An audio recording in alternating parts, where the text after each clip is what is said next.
जय श्री कृष्णा। आज का ये वीडियो हमारा आधारित है एक ऐसे विषय पर जो हम आप सभी लगभग 100 करोड़ लोगों से संबंधित है। विषय है त्रिवेणी जल स्नान या कुंभ प्रयागराज में जो स्नान आप करके आए हैं। यदि आप में से किसी ने भी स्नान किया है तो आपको एक पूजा अवश्य करनी चाहिए थी। नहीं करी है तो वो अवश्य करनी चाहिए। वो पूजा कैसे करनी चाहिए, कब करनी चाहिए, कहाँ करनी चाहिए। आप त्रिवेणी का जल भी साथ में लाए होंगे, तो जो लोग त्रिवेणी का जल साथ लाए हैं उन्हें तो अवश्य रूप से ये पूजा करनी चाहिए। ये आपको अनेकों दोषों से बचाएगी, अनेकों पाप कर्मों से बचाएगी। आपने जब प्रयागराज में स्नान किया था तो उस समय जाने अनजाने में, क्योंकि भीड़ बहुत होती है वहाँ पे, हमसे बहुत सी गलतियाँ त्रुटियाँ हो जाती हैं। हम विधि पूर्वक स्नान नहीं कर पाते हैं और जो जल भर के लेके आते हैं उसमें बहुत सारे जो नियम है ना वो टूट जाते हैं। उस अवस्था में हमें ज्ञात ही नहीं होता कि हमें जल किस प्रकार से भरना है त्रिवेणी से, हमें स्नान किस प्रकार से करना है त्रिवेणी में। क्योंकि जो त्रिवेणी का जल है उस जल की महिमा अधिक है। उस जल में स्नान करने की एक विधि है जो शास्त्रों में वर्णित है। और शास्त्रों में ये भी वर्णित है कि यदि कहीं गलती से आपसे अपमान हो गया हो, आपने विधि का पालन ना किया हो, तो आपको किस प्रकार से उसमें सुधार करना चाहिए। तो आज उन सभी व्यक्तियों के लिए जो कुंभ स्नान करके आए हैं, त्रिवेणी स्नान करके आए हैं या त्रिवेणी से जल लाए हैं, उनके लिए महत्वपूर्ण जानकारी है जिसमें हम बताएंगे आपको कि आपको अब क्या करना चाहिए। जो त्रिवेणी से जल लाए हैं उससे आप किस देवता की पूजा करें, किस विधि से पूजा करें और किस प्रकार से आप अपने स्नान को सफल बना सकते हैं। आप देख रहे हैं देवभूमि ज्योतिष संस्थान का प्रतिष्ठित यूट्यूब चैनल देवभूमि धार्मिक। अपने स्नान को सफल बनाने के लिए, माँ गंगा और त्रिवेणी का आशीर्वाद प्राप्त करने के लिए कमेंट बॉक्स में अवश्य लिखिएगा हर हर गंगे जय माँ त्रिवेणी। कुंभ 2025 जो कि जनवरी में आरंभ हुआ था मकर संक्रांति के साथ और इसका समापन हो गया है महाशिवरात्रि के साथ। इस समय में अनेकों श्रद्धालुओं ने उसमें डुबकी लगाई है। ऐसा कहा जा रहा है, जो डाटा निकल के आया है, कि लगभग 66-67 करोड़ 66-67 CR लोगों ने इसमें स्नान किया है और वो सभी यहाँ से त्रिवेणी का जल भी भरकर ले गए हैं। अब बात आती है कि जब आपने स्नान किया है तो किन नियमों का पालन किया था और किन का नहीं किया था। जब जल आपने भरा त्रिवेणी से ले जाने के लिए तो आप किस नियम से उसको लेके गए, रास्ते में जो नियम रहते हैं उनका कितना पालन हुआ, और आपने जब जल को भरा तब आपने नियमों का कितना पालन किया। केवल ऐसा नहीं होता कि कोई साधारण नदी नहीं है कि आपने कोई बर्तन डुबोया, जल भरा और चल दिए। उसके विधि हैं। भरने से पहले की प्रार्थना है, भरने के बाद की प्रार्थना है, लेके जाने की प्रार्थना है, नियम है। वो सब चीज़ें नहीं हो पाती हैं भीड़ के कारण। तो अब आपको क्या करना चाहिए, इसके बाद आपको एक विशेष पूजा करनी चाहिए। विशेष पूजा जिसमें बहुत अधिक समय तो नहीं लगेगा, परंतु ये आपके कुंभ स्नान को अवश्य ही सफल बना देगी। जब भी आप कभी किसी नदी में या फिर किसी पवित्र नदी जैसे गंगा जी या त्रिवेणी संगम आदि पर स्नान करने जाएं, तो आपको किस देवता का आवाहन सर्वप्रथम करना चाहिए, किस देवता की आपको पूजा सर्वप्रथम करनी चाहिए। ये तो आप सभी जानते हैं कि आप जब किसी भी पवित्र नदी में पहले जाते हैं तो आपको पहले वह जल अपने हाथों से छू के मस्तक पर लगाना होता है। इसको माँ गंगा, माँ त्रिवेणी को प्रणाम करना कहते हैं। हो सकता है इस नियम का पालन भी बहुत से लोगों ने ना किया हो, क्योंकि भीड़ बहुत थी और भीड़ में वो हालात ऐसे बनते हैं कि उस समय में आपके दिमाग में भी नहीं आते हैं बहुत सारे नियम, और बहुत सारे लोगों ने इसका पालन किया भी होगा। परंतु एक महत्वपूर्ण जो आप सबको ध्यान रखना चाहिए कि वहाँ पर आपको वरुण देव का स्मरण अवश्य ही करना चाहिए। वरुण देव कौन है, आप सभी जानते हैं, जल के देवता वरुण देव। जितनी भी नदियाँ हैं, जितने भी समुद्र हैं, वो सब वरुण देव के ही हैं। उन सब के संरक्षण का जो भार है वो वरुण देव का ही है। उसके जल को पवित्र बनाए रखने की जो जिम्मेदारी है वो वरुण देव की ही है। नदियों के जल को पवित्र बनाए रखने का कार्य वरुण देव के आशीर्वाद से ही होता है। आप यूं मान लीजिए कि एक बगीचा है और वो उस बाग के माली हैं। तो आपने बगीचे को प्रणाम किया, पर आपने माली को प्रणाम नहीं किया। आप उस बगीचे से कुछ लेके आ रहे हैं, तो आपको उस बगीचे के मालिक से भी तो निवेदन करना पड़ेगा, प्रार्थना करनी पड़ेगी, चाहे वो जितना मर्जी अच्छा हो। परंतु यदि आप बिना उसकी प्रार्थना किए, बिना उसकी आज्ञा लिए कोई भी चीज लेके आ रहे हैं, तो वो फलीभूत नहीं होती है। विशेष रूप से दैवीय शक्तियां जो होती हैं, दिव्य जल हो गया, ये सब चीजें जो है ना फलीभूत तभी होती हैं जब हम इनको नियम से लेके आते हैं, सभी विधि विधान का पालन करते हैं, सही स्थान पर रख के लाते हैं और सही स्थान पर लाके रखते हैं। अब कुंभ के समय क्योंकि अफरा तफरी का माहौल होता है, आप नहीं कर पाते, परंतु उसके बाद आपको अवश्य ही इन गलतियों में सुधार करने के लिए कुछ नियमों का पालन करना चाहिए और कुछ पूजा पाठ आदि कार्य करने चाहिए, कुछ क्षमा याचना आदि करना चाहिए। इसके दो कारण हैं ना कर पाने के। एक तो ये कि आपको ज्ञात ही नहीं था कि ऐसा कुछ करना भी होता है, क्योंकि देखिए हमारे जितने भी भाई बहन माताएं बहनें गई थी वहाँ पर, सबको नहीं पता है कि स्नान कैसे किया जाता है त्रिवेणी में, या किस प्रकार से जल लाया जाता है भर के। तो उनमें उनका ऐसा दोष नहीं है, परंतु उनको ध्यान रखना चाहिए, उनको ज्ञान अर्जित करना चाहिए। क्या होता है कि अनजाने में हुई गलती के लिए क्षमा याचना तो बनती है। जब भी आप कोई पूजा पाठ करते हैं ना, तो उसके अंत में एक पुष्पांजलि नाम की प्रक्रिया होती है। तो यदि आपने स्नान किया है, जाने अनजाने में ही कोई गलती आपसे हो गई है, तो उसके लिए भी तो क्षमा याचना होती है। आप बेशक नहीं जानते, आप नहीं जानते तो भगवान से प्रार्थना तो करेंगे कि प्रभु हमें तो पता नहीं है कि इसकी विधि क्या है, विधान क्या है, नियम क्या है, हमने अपनी समझ के अनुसार उत्तम किया है, परंतु यदि इसका कोई नियम जाने अनजाने में हमसे टूट गया हो तो हम उसके लिए क्षमा प्रार्थी हैं। तब तो ये बात सही है कि जो सनातन धर्म में आपको बचपन से समझाई गई है कि जाने अनजाने की गलतियों की माफ़ी होती है, क्षमा होती है। परंतु यदि आप क्षमा याचना ही नहीं करेंगे तो क्षमा कैसे मिलेगी? और क्षमा याचना का तरीका क्या रहेगा? स्नान तो आप करके आ गए, पानी तो आप लेके आ गए। अब ये तो है नहीं कि वहाँ पे आप जल भरने जा रहे हैं कि आप भगवान से प्रार्थना कर लें और जल भरने के बाद आप क्षमा याचना कर लें कि प्रभु अगर जाने अनजाने में कोई गलती, कोई त्रुटि, कोई भूल हमसे हो गई हो तो क्षमा कीजिएगा। वह अवसर तो अब जा चुका है। आप स्नान करके आ चुके हैं, स्नान करके जल भी आप ला चुके हैं, तो अब क्या करना चाहिए? अब उस विषय पर आते हैं कि अब आपको करना क्या चाहिए। शास्त्र सम्मत बात है कि आपको अब वरुण देव की पूजा करनी चाहिए। वरुण देव की पूजा करनी चाहिए क्योंकि इसके संरक्षक जो हैं वो वरुण देव हैं। उनकी पूजा कैसे करनी चाहिए, किस प्रकार से आपको क्षमा याचना करनी चाहिए, किस प्रकार से आपको माँ त्रिवेणी की पूजा करनी चाहिए, उसकी विधि अब हम आपको बताते हैं। कुल मिला के बात यह है कि आप त्रिवेणी से जल लाए हैं, आप कुंभ स्नान करके आए हैं, तो अब आपको अवश्य ही वरुण देव की पूजा करनी चाहिए। विधि आपको बताते हैं किस विधि से करनी चाहिए, साथ ही ये भी बताते हैं कि त्रिवेणी का जल आपको कहाँ रखना चाहिए, कैसे आपको लाना चाहिए था। यदि उसमें कोई त्रुटि हुई है आपसे तो उसको ठीक कैसे किया जा सकता है, उसके लिए एक प्रार्थना है मंत्रों द्वारा, वह हम इसी वीडियो के माध्यम से बताएंगे। उसको भी आपको अवश्य ही कर लेना चाहिए। इसका लाभ ये होता है कि मान लीजिए आपसे अनजाने में कोई गलती हुई हो, आपने कहीं गलती से उस जल को ऐसे स्थान पर रख दिया हो जो अशुद्ध हो, या आपने गलती से कभी उसको अशुद्ध हाथों से छू लिया हो। ऐसी गलतियां हो सकती हैं, हमें ज्ञात नहीं होता कई बार। तो इसीलिए हमें एक जो मंत्रीय क्षमा प्रार्थना है मंत्रों द्वारा, वह अवश्य ही करनी चाहिए। आइए पहले हम जान लेते हैं कि आपको नदियों के देवता, समुद्र के देवता, त्रिवेणी के देवता वरुण देव का पूजन कैसे करना चाहिए और कौन है वरुण देव। देखिए, सनातन धर्म में वरुण देव को जल का देवता माना गया है। ये समुद्र और नदियों के रक्षक भी माने जाते हैं। ऐसा माना जाता है कि उनका रक्षण यही करते हैं। और वरुण देव जल मंडल के सभी रूपों पर शासन करते हैं, अर्थात जल से संबंधित जितने भी स्रोत हैं उन सभी पर शासन है वरुण देव का। वरुण के देव इतना ही नहीं, वरुण देव को ज्ञान और विवेक का देवता भी माना जाता है।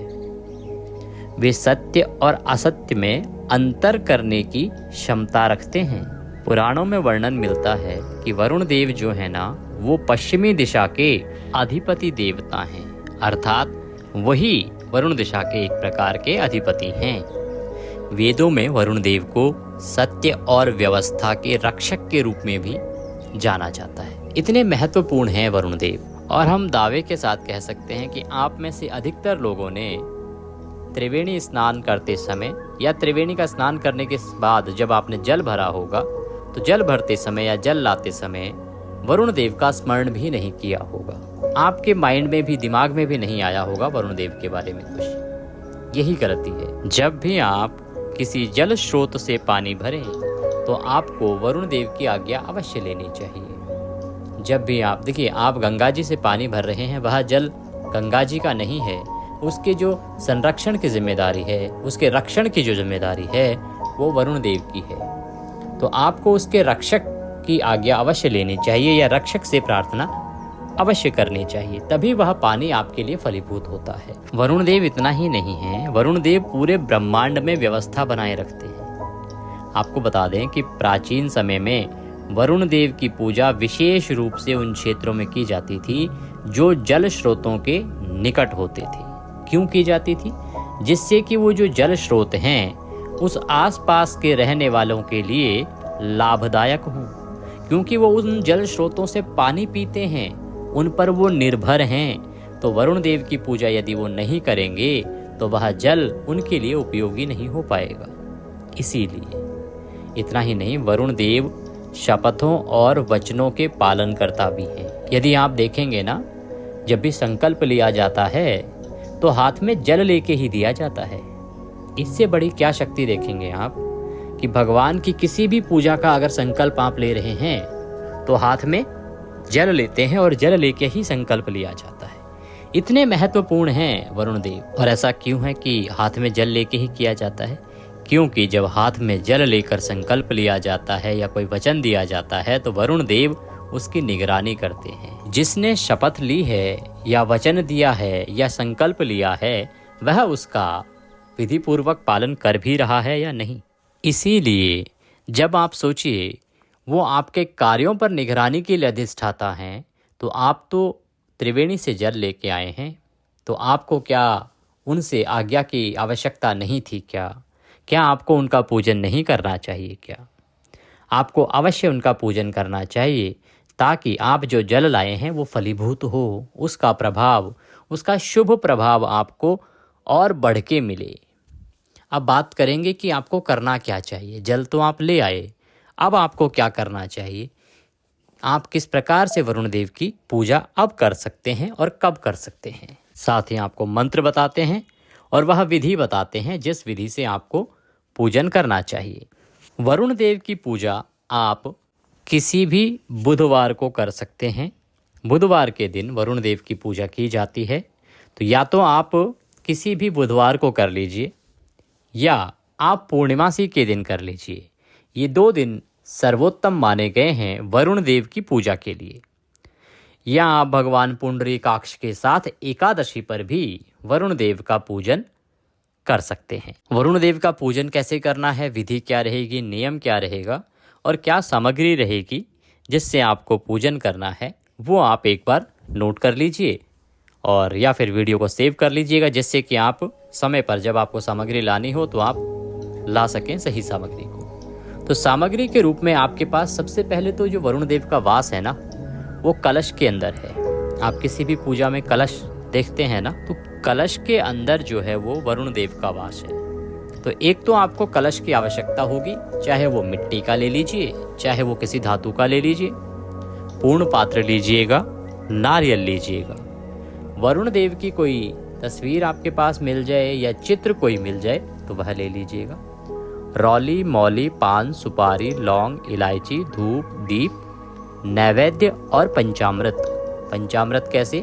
पंचामृत आपको बनाना है कच्चा दूध, दही, घी, शहद और शक्कर। इन 5 चीज़ों को मिला के आपको पंचामृत बनाना है। फूलों की माला, खुले फूल ले लीजिए, धूप ले लीजिए और दीप ले लीजिए। और नैवेद्य अर्थात भोग लगाने के लिए मिठाई ले लीजिए या फल ले लीजिए। ये सारी सामग्री है जो आपको एकत्र करनी है पूजा से पहले। और जो आप त्रिवेणी का जल लाए हैं वह जल वहाँ पर आप अवश्य रखिएगा पूजा के समय पर। ये सारी सामग्री आप एकत्र कर लीजिए। इसको एकत्र करके आप जिस भी दिन पूजन कर रहे हैं, चाहे बुधवार को, चाहे पूर्णिमासी पर और चाहे एकादशी पर, उत्तम रहेगा बुधवार और पूर्णिमासी। तो उस दिन आप सुबह सूर्योदय से पहले उठिए, स्नान आदि करके स्वच्छ वस्त्र धारण कीजिए, अपने मंदिर की साफ सफाई कीजिए और उसके बाद पूजन के लिए आसन लगा के बैठ जाइए। अब क्योंकि कुंभ में स्नान तो सभी लोगों ने किया था, उसमें कोई ना जात पात, दया, धर्म और ना ही आर्थिक हालात, गरीब से लेके अमीर तक सब ने स्नान किया था और जल भी सभी लेके आए हैं, क्योंकि माँ त्रिवेणी सबकी है, ये सृष्टि सबकी है। तो पूजा विधि भी हम उस प्रकार से बताते हैं जिससे कि गरीब से गरीब आदमी भी कर सके, जो शास्त्र सम्मत भी हो। साधारण से साधारण व्यक्ति भी कैसे पूजा करे, ये आप देख लीजिए। तो इसमें कौन कौन सी सामग्री जो आपको अवश्य लानी है और कौन सी ऐसी है जो नहीं भी लाएंगे तो भी चलेगा, वो आप अब पूजा विधि में जान लीजिएगा। आसन लगा के बैठ जाइए, सारी सामग्री एकत्र कर लीजिए। एक लोटा लीजिए, तांबे का लोटा सर्वोत्तम रहेगा। लोटे में पहले या तो गंगा जल डालिए थोड़ा सा, या त्रिवेणी का जल डालिए और फिर उसको जल से भर लीजिए, शुद्ध जल से भर लीजिए। एक पुष्प उसमें डालिए और एक आचमनी डाल लीजिए। आचमनी ना हो तो छोटा चम्मच उसमें डाल सकते हैं। आप सभी जगह अर्थात जहाँ बैठे हैं वहीं पे जो सामग्री आपने एकत्र की है, जहाँ भगवान की आपने स्थापना करनी है, कलश आदि रखा है, उस सभी जगहों पर आपको पहले जल के छींटे देने हैं। जो जल आपने लोटे में भरा है उससे हम एक मंत्र पढ़ते हैं यहाँ से, ओम पवित्रो अपवित्रांग सर्वांग वस्थांगतो विवाम यह स्मरेत पुंडरीकाक्षम सवयंतरः शुचिः। इस प्रकार से आपने सारी सामग्री का स्थान का पवित्रीकरण किया है। अब आप भगवान की स्थापना कर सकते हैं। वरुण देव की स्थापना हम करेंगे। वरुण देव की स्थापना करने के लिए आपके पास वरुण देव का कोई फोटो होगा या कोई तस्वीर होगी या प्रतिमा होगी, उसको स्थापित करना है अर्थात रखना है। कहाँ रखेंगे उसको? आप अगर कोई चौकी है आपके पास तो चौकी पे रखिए, चौकी नहीं है तो आप पृथ्वी पर, जमीन पर रखकर पूजन कर सकते हैं। रखने से पहले वहाँ पर थोड़े से या तो फूल डाल दीजिए या अक्षत रख दीजिए, चावल रख दीजिए। ये आप भगवान को आसन दे रहे हैं कि प्रभु ये आपका आसन है, आप इसको ग्रहण कीजिए और यहाँ पे विराजमान होइए। दूसरा, कलश लीजिए। कलश आप लोटे में भी बना सकते हैं, अगर आपके साथ अधिक कुछ नहीं है तो उसमें भी शुद्ध जल भर लीजिए। शुद्ध जल भरने के बाद उस कलश को स्थापित करना है। कलश को रखने से पहले वहाँ पर भी थोड़े से अक्षत या फूल रख दीजिए आसन के रूप में कि हे वरुण देव, हे कलश देव, हम यहाँ आपको स्थापित कर रहे हैं। तो वहाँ पे आप उनको स्थापित कीजिए। उसके ऊपर पूर्ण पात्र रख दीजिए। पूर्ण पात्र अर्थात उसके ऊपर ढक्कन रख दीजिए। उसमें यदि आपके पास पंच पल्लव हो जाएं, सभी जगह मिल जाते हैं। पंच पल्लव होते हैं आम के पत्ते या अशोक के पत्ते, 5 पत्ते लगाइए। नारियल रखिए उसके ऊपर। नारियल का मुख अपनी तरफ करके रखिएगा। नारियल पर एक या तो लाल कपड़ा लपेट दीजिएगा, लाल कपड़ा ना हो तो मौली लीजिएगा जो हाथ में हम बांधते, और मौली लपेट दीजिएगा। ये रखिएगा। इसको स्थापित किया आपने, वरुण देव को स्थापित किया और आपने कलश देव को स्थापित किया और कलश में वरुण देव का वास है। आइए अब हम पूजन करते हैं। एक चीज बता दें आपको कि हो सकता है बहुत से लोगों के पास वरुण देव की तस्वीर या प्रतिमा ना हो, तो कोई बात नहीं, इसीलिए हमने कलश आपको बोला है, क्योंकि कलश में वरुण देव का वास होता है। तो आप जो कलश पूजन कर रहे हैं ना, वो वरुण देव का ही पूजन कर रहे हैं। तो यदि तस्वीर मिल जाती है तो अच्छा है, अगर आपके पास कोई तस्वीर, प्रतिमा, चित्र नहीं है वरुण देव का तो कोई बात नहीं, आप केवल ये कलश स्थापित कीजिए और कलश का ही पूजन कीजिए। सारी सामग्री आपने एकत्र कर ली है। आइए पूजन में आगे बढ़ते हैं। सबसे पहले चम्मच से अपने हाथ में जल लीजिए। जो आपने लोटे में जल भरा है उसमें से एक चम्मच से अपने सीधे हाथ में जल लीजिए और हाथ धो लीजिए। हस्तो प्रक्षालनम। हाथ धोने के बाद 3 बार आपको जल पीना है, एक चम्मच। सीधे हाथ में 1 चम्मच से जल लेंगे और पी जाएंगे एक मंत्र पे। ओम माधवाय नमः, जल लीजिए, पी जाइए। ओम कृष्णाय नमः, जल लीजिए, पी जाइए। ओम वासुदेवाय नमः, जल लीजिए, पी जाइए। 3 बार आपने 1 चम्मच जल पिया है। अब आप ओम ऋषिकेशाय नमो नमः, हस्तो प्रक्षालनम, जल लीजिए और हाथ धो लीजिए। अपने आप को तिलक कीजिए, मौली बांधिए। अगर पारिवारिक जन सभी स्नान करके आए थे कुंभ में और वो भी सब बैठे हैं तो सभी को मौली बांधिए और तिलक कीजिए। अब आप पूजन का संकल्प करेंगे। पूजन का संकल्प कैसे? अपने सीधे हाथ में जल लीजिए, 3 बार बोलिए ओम श्री विष्णु, ओम श्री विष्णु, ओम श्री विष्णु। अपना नाम, अपना गोत्र, जिस स्थान पर बैठकर आप संकल्प कर रहे हैं वहाँ का मकान नंबर, क्षेत्र का नाम, शहर का नाम, जो उस दिन वार है वह वार बोलिए। तिथि अगर आपको ज्ञात है तो वह तिथि बोलिए। अगर पूर्णिमा को कर रहे हैं तो ओम पूर्णमस्यायाम पुण्यतिथियो वरुण देव पूजन संकल्पम संकरिष्ये बोलिए। सौ श्री विष्णु शरणौ शरणम प्रपद्ये। और यह संकल्प भगवान के चरणों में अर्पित कर दीजिए, वरुण देव को अर्पित कर दीजिए, कलश पर अर्पित कर दीजिए, तस्वीर है तो तस्वीर पर अर्पित कर दीजिए।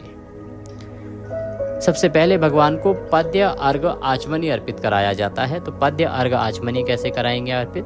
अगर आप कलश में वरुण देव का पूजन कर रहे हैं तो हाथ जोड़ के वरुण देव से प्रार्थना कीजिए कि हे वरुण देव, आपका हमने कलश में निवास स्थान माना है और कलश में ही हम आपके रूप में कलश की पूजा कर रहे हैं, अर्चना कर रहे हैं। इसे आप स्वीकार कीजिएगा और इसमें वास कीजिएगा। ये प्रार्थना करने के बाद अब भगवान को आप पद्य अर्घ आचमनी कराएंगे। तो इसके लिए पुष्प से 3 बार जल के छींटे दीजिए। ओम पद्यम समर्पयामि, जल लीजिए, अर्पित कीजिए। ओम अर्घ्यम समर्पयामि, पुनः पुष्प से जल के छींटे दीजिए। ओम आचमनीम समर्पयामि, पुनः जल आचमनी कराने के लिए छींटे दीजिए। स्नानम स्नानते, स्नान कराइए। स्नान कराने के लिए जल के पुनः छींटे दीजिए। स्नानम जलम समर्पयामि, सुगंधित अर्पयामि, सुगंध अर्पित कीजिए। सुगंध अर्पित करने के लिए आप इत्र लीजिए। इत्र को रुई पर लगाइए, या तो रुई ना हो तो पुष्प पर लगाइए और वह भगवान को अर्पित कीजिए। इत्र अर्पित करने के बाद चंदनम महत्पुण्यम पवित्रम पापनाशनम, चंदन लगाइए वरुण देव को। तो जो आपका कलश है, कलश पर चंदन लगाइए, तिलक लगाइए। रौली है तो रौली का तिलक भी आप लगा सकते हैं। तिलक लगा के अक्षत लगाइए, चावल लगाइए। पुष्प की माला है तो माला पहनाइए, अन्यथा फूल अर्पित कीजिए। पुष्पम समर्पयामि, धूप जलाइए, दीप जलाइए और धूप दीप दिखाइए। वरुण देव को धूप दिखाइए। धूपम दर्शयामि, दीपम दर्शयामि।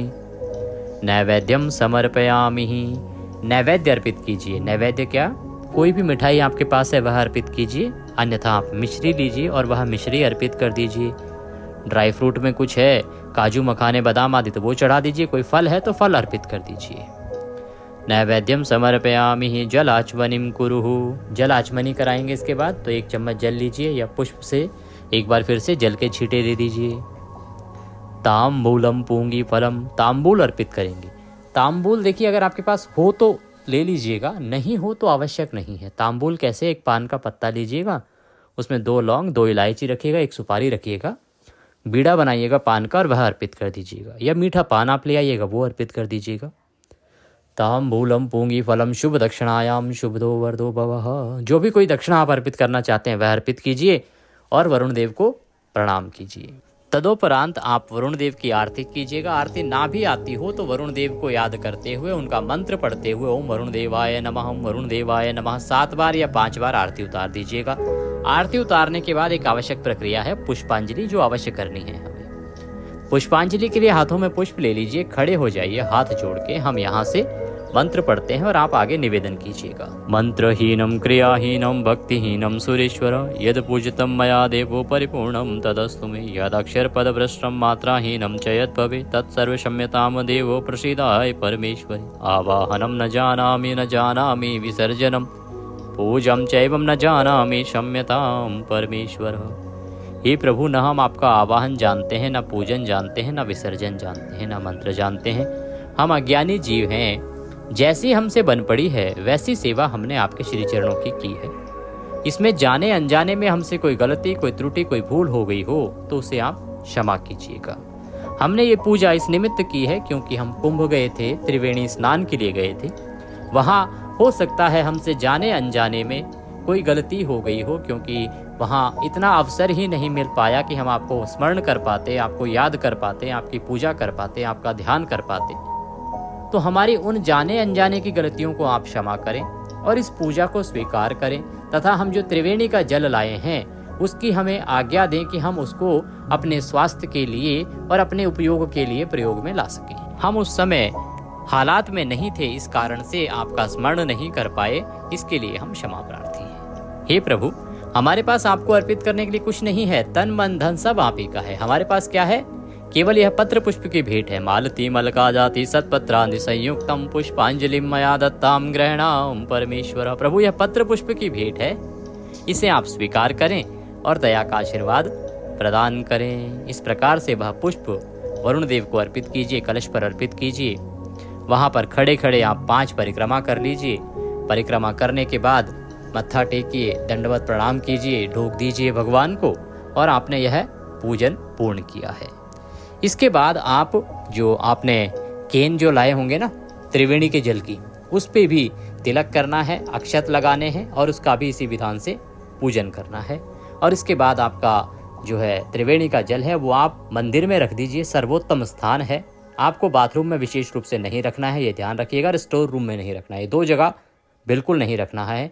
किचन में रख सकते हैं, बहुत अधिक है तो, या आप मंदिर में रखें तो सबसे अच्छा रहेगा। ये थी जानकारी त्रिवेणी जल से संबंधित कि त्रिवेणी का जल लाए हैं, कुंभ स्नान किया है तो आपको क्या करना चाहिए। जानकारी थोड़ी सी भी अच्छी लगी हो तो कृपया एक बार लाइक अवश्य कर दीजिएगा। चैनल पर नए हैं तो अच्छी जानकारियां प्राप्त करने के लिए चैनल को सब्सक्राइब करते जाइएगा। जय श्री कृष्ण।